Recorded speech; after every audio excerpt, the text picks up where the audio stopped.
my second speech. I'm very excited.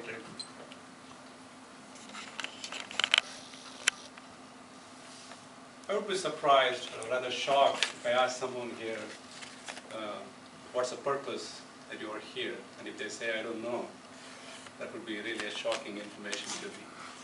So Toastmasters, fellow Toastmasters, distinguished guests, we are all aware of why we are here. We want to improve ourselves, we want to improve our communication, we want to strengthen our public speaking skills. That's why we are all here. We have a common goal in mind. Back in 1992, after completing my post-graduation, I decided to pursue my career as a trainer or lecturer. I've done a lot of training in classroom environments. I have no fear delivering the subjects. I've taught a lot of technology subjects. I have interacted with the students in a classroom environment.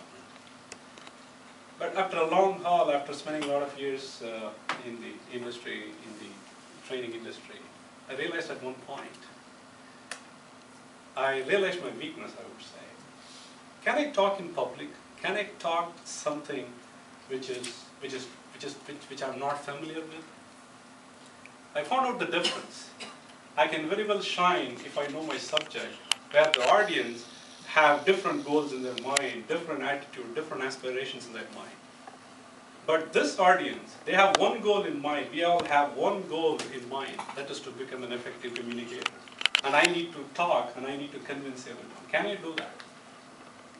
I found myself, that's not possible to me. Then what should I do? I'm very ambitious. I'm very particular about improving myself. Heard about Toastmasters, the only organization which works for the individual. So join the Toastmaster Club. Here is a place where you put yourself to test, and you get evaluated. You have a challenge here.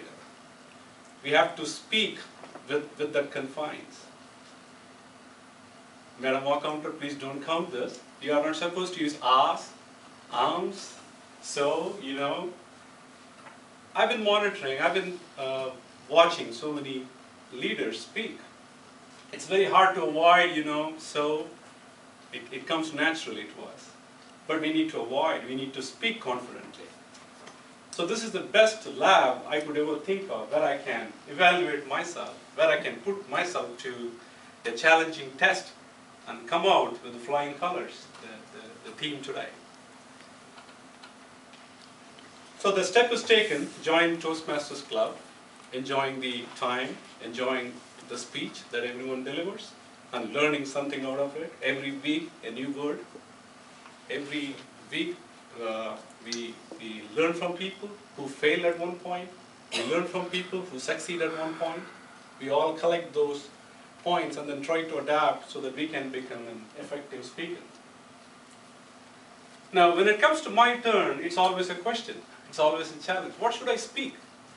I can always convince my audience if I go to a classroom where I know my subject, where the audience do not know about the subject. So I have to bring their attention to me and then convince them and then share my knowledge with them. I'm very successful in that. But here the challenge is, I have people with the same goal in mind, but I don't know the subject. What subject should I talk? So where will I get the knowledge? What should I talk about? Can I talk about politics? No, I don't know much about politics. Or maybe it might lead me to, you know, different direction.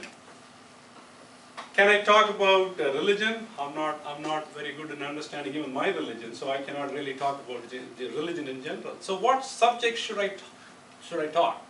So this question is always creates a fear that militates against my speech that I need to make in front of an audience with a common goal in mind.